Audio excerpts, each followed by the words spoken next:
Louvado seja nosso Senhor Jesus Cristo, para sempre seja louvado. Hoje, no nosso estudo bíblico, vamos continuar o assunto sobre ordenanças bíblicas. Hoje vamos falar de duas ordenanças. Para começar, vamos falar da ordenança para congregar e prestar culto racional. Vamos lá em Romanos, capítulo 12, versículo 1, que diz assim: Rogo-vos, pois, irmãos, pela compaixão de Deus, que apresenteis os vossos corpos em sacrifício vivo, santo e agradável a Deus, que é o vosso culto racional. No Salmo 84, dos versículos 3, 4 e 10, diz assim: Até o pardal encontrou casa, e a andorinha ninho para si e para sua prole, junto dos teus altares, Senhor dos exércitos, Rei meu e Deus meu. Bem-aventurados os que habitam em tua casa, louvar-te-ão continuamente. Porque vale mais um dia dos teus átrios do que em outra parte 1000. Preferiria estar à porta da casa do meu Deus a habitar nas tendas da impiedade. No Hebreus capítulo 10, versículo 25, diz o seguinte: Não deixando a nossa congregação, como é costume de alguns, antes admoestando-nos uns aos outros, e tanto mais quanto vedes que se vai aproximando aquele dia. Então, gente, os textos bíblicos lidos aqui falam de diversos assuntos em relação à congregação. Nós não devemos deixar de congregar. Por quê? Cada membro de uma igreja, ela fortalece o outro membro da mesma igreja. E Jesus Cristo fortalece todo o corpo. A igreja significa a união de todos os membros, de todos aqueles que foram escolhidos e chamados por Deus, como está descrito no Evangelho de João, no capítulo 15, versículo 16, os quais, pela ação do Espírito Santo, creem que Jesus Cristo é o Filho unigênito de Deus. Creem que Jesus Cristo é o Filho unigênito de Deus. Cada pessoa tem a importância dentro da igreja. E qual é a missão da igreja? Em primeiro lugar, evangelizar o mundo. Segundo lugar, para os fiéis cultuarem e adorarem a Deus. Em terceiro lugar, para praticar a mordomia cristã, ajudando a igreja e ao próximo. Em quarto lugar, para o ensino, discipulado, aprendizado da vida cristã. São os estudos bíblicos, né? Todas as pessoas que habitam a casa do Senhor, elas são bem-aventuradas. Então, o convite está aí para nós, que possamos sempre estarmos na casa de Deus. Esteja na casa do Senhor, com espírito voluntário e com alegria no coração. Alguns se contentam em assistir um culto pela televisão ou pelas redes sociais. Então não são participantes do culto, mas espectadores apenas. Então, gente, uma coisa é você assistir o culto ou a missa. Outra coisa é você participar do culto ou da missa. Quem assiste pelas redes sociais, pela internet, pela televisão, apenas assiste. Quem está presente ali na igreja, ela pode estar participando desse momento, que é muito importante para a nossa vida. Os membros do corpo de Cristo não podem viver separados, desunidos e com divisões. A comunhão e o amor fraternal, o que é o amor fraternal? É o amor entre os irmãos e irmãs. Devem basear na nossa vida espiritual. Precisamos viver em unidade, cooperar uns com os outros. A pessoa que assiste o culto ou a missa sozinha, ela não está em comunhão com o seu irmão, né? Então, é muito mais importante assistir a missa presencialmente, assistir o culto presencialmente.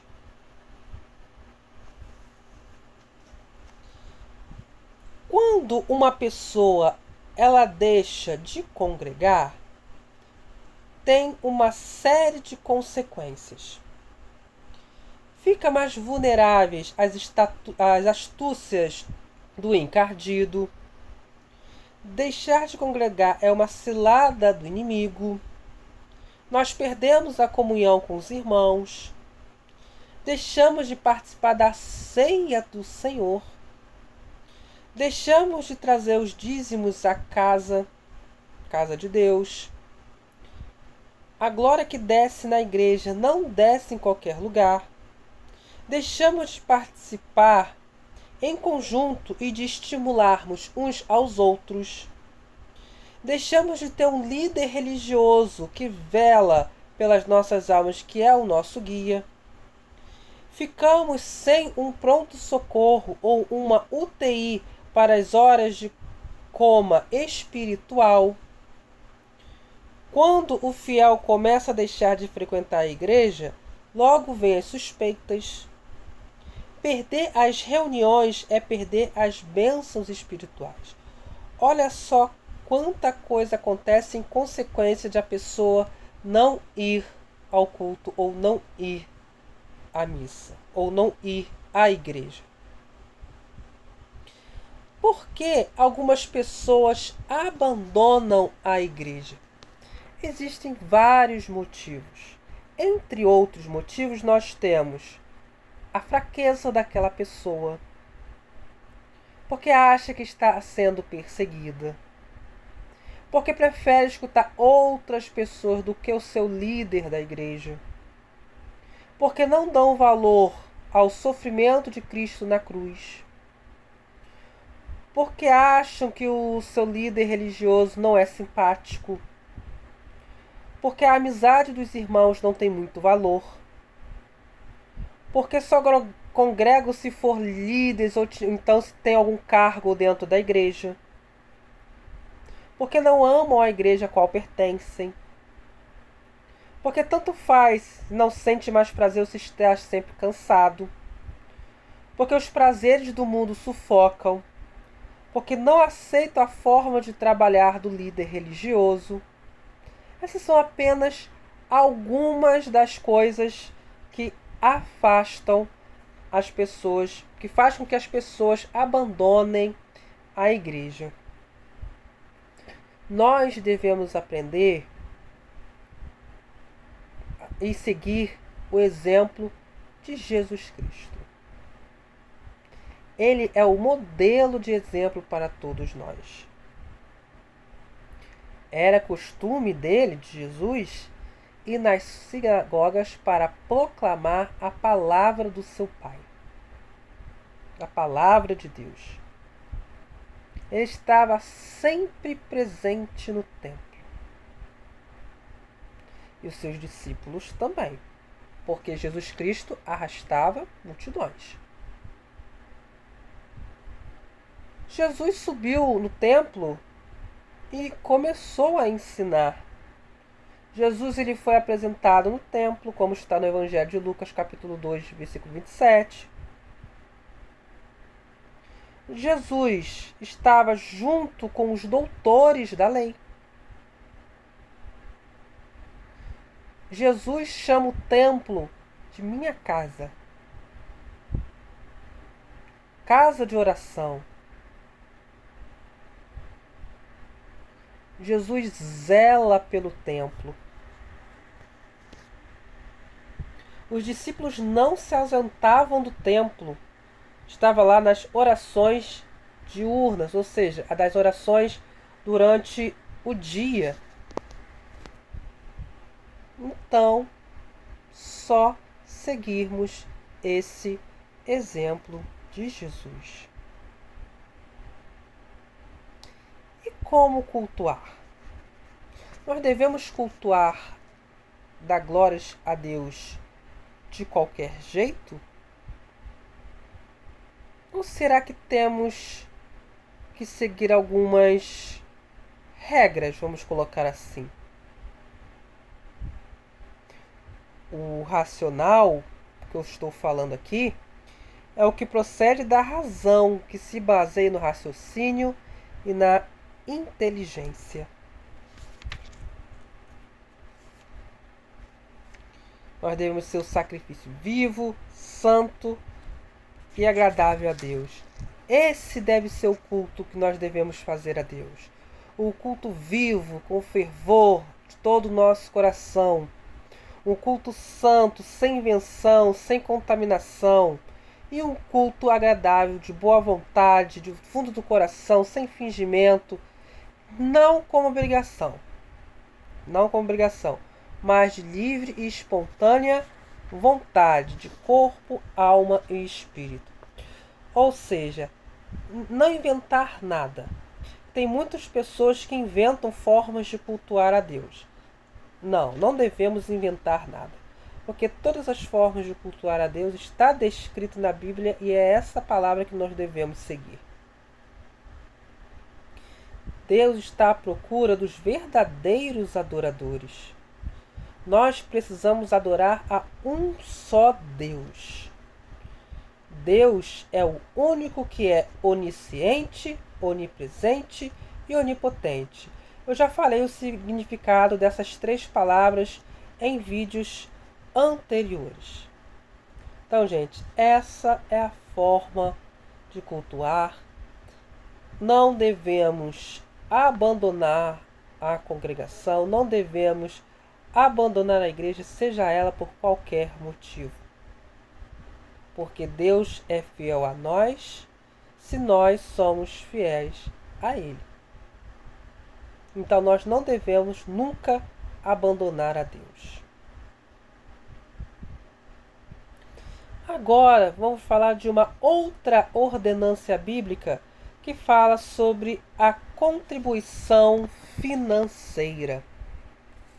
Lá em 2 Coríntios, capítulo 9, versículo 10, diz o seguinte: cada um contribua segundo propôs no seu coração, não com tristeza ou por necessidade, porque Deus ama ao que dá com alegria. Em Malaquias, capítulo 3, versículos 10 e 11, diz o seguinte: trazei todos os dízimos à casa do tesouro, para que haja mantimento na minha casa, e depois fazei prova de mim, diz o Senhor dos Exércitos, se eu não vos abrir as janelas do céu e não derramar sobre vós uma bênção tal, que dela vos advenha a maior abastança. E por causa de vós, repreenderei o devorador, para que não vos consuma o fruto da terra. E a vide do campo vos não será estéril, diz o Senhor dos Exércitos. Lá em 2 Coríntios, capítulo 9, versículo 6, diz o seguinte: e digo isto, que o que semeia pouco, pouco também ceifará, e o que semeia em abundância também ceifará. Nas igrejas costuma-se falar da questão financeira em relação ao dízimo e às ofertas. O dízimo significa a 10ª parte de algo, que é a contribuição que é feita pelos fiéis à igreja. Esse dízimo geralmente é feito uma vez por mês. E também tem as ofertas. As ofertas geralmente é feita em cada culto que a pessoa participa ou em cada missa que a pessoa participa.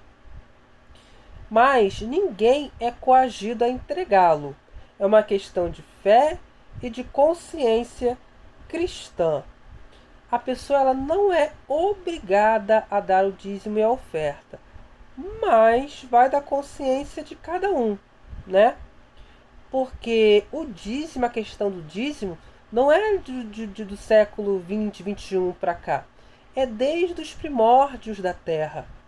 A primeira menção do dízimo é feita lá no livro de Gênesis, no capítulo 14, na qual Abraão deu o dízimo de todo o despojo que levava do oponente a um sacerdote de nome Melquisedeque. Quem entrega o dízimo e as ofertas não precisa se preocupar com a doutrina da prosperidade, porque a pessoa já está fazendo a sua parte. Deus é fiel e cumprirá o que prometeu, derramando bênçãos sem medida. A bênção do Senhor é concedida para quem é fiel com a sua obra. Então, tanto o dízimo quanto a oferta faz parte da obra do Senhor. Assim como também levar a palavra de Deus, proclamar o Evangelho, também faz parte da obra do Senhor. Várias situações fazem parte da obra do Senhor. E nós devemos fazer cada uma delas. O local de entregar o dízimo é na igreja, na qual a Bíblia fala casa do tesouro. Tem muitas pessoas que trocam, essa questão de entregar o dízimo na igreja para dar aos pobres, aos mais necessitados. Não é que a pessoa não possa fazer isso. Ela, claro, pode fazer isso sim, mas isso não é dízimo. Isso é questão de generosidade. O dízimo, segundo a Bíblia, ela deve ser entregue na igreja. Porque a igreja também precisa de várias situações. Por exemplo, pagar uma conta de luz, pagar a conta de água, pagar telefone, pagar internet, manutenção de ar-condicionado nas igrejas que tem, a limpeza da igreja.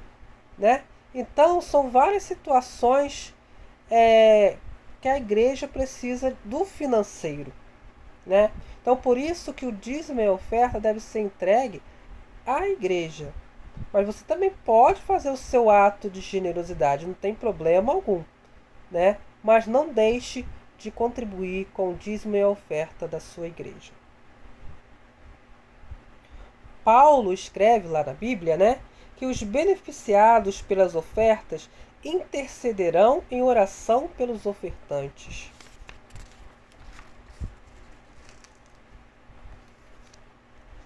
E aí, Deus tem compromisso com aquele que tem compromisso com Ele.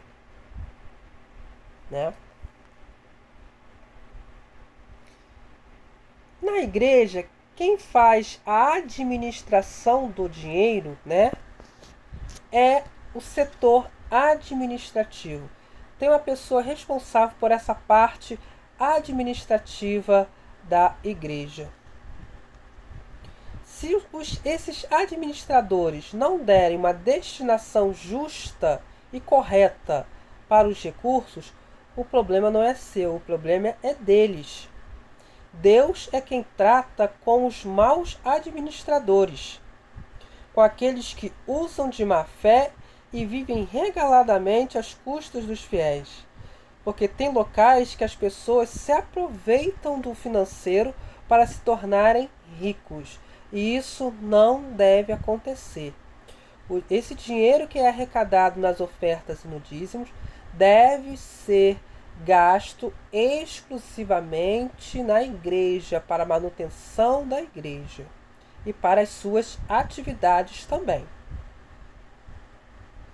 E tem esses administradores, tem administradores que faz com que as ovelhas fiquem em estado de penúria. E aí, esses administradores, essas pessoas, elas vão se acertar com Deus, Aquele que for negligente ou desonesto com o dinheiro da igreja será tido como mau servo e infiel, e as consequências serão desastrosas. Então, aqui hoje, nessa parte, o que nos pede? Que nós possamos contribuir com o dízimo fielmente, fazer a sua parte, porque o Senhor se encarrega de fazer a parte dele. Como que uma pessoa pode deixar os outros irmãos a pagarem o dízimo sozinhos para a manutenção da igreja? Se a pessoa usufrui e participa daquela igreja, é responsabilidade dela também a mantê-la organizada, limpa, e tudo isso tem um custo, né? Tudo isso vai dinheiro. Então, cabe a essa pessoa contribuir com o dízimo e a oferta da sua igreja. Quem frequenta a igreja é justo ajudar na sua manutenção. Então, gente, essa é a mensagem de hoje dessas duas ordenanças bíblicas que nós vimos, que é o ato de congregar e a questão financeira. Muito obrigado pela sua companhia. Acesse também o site tmnreligião.blogspot.com. Curta, comente e compartilhe este vídeo. Se você não é inscrito no canal, por favor, se inscreva. Que Deus possa abençoar a vida de vocês.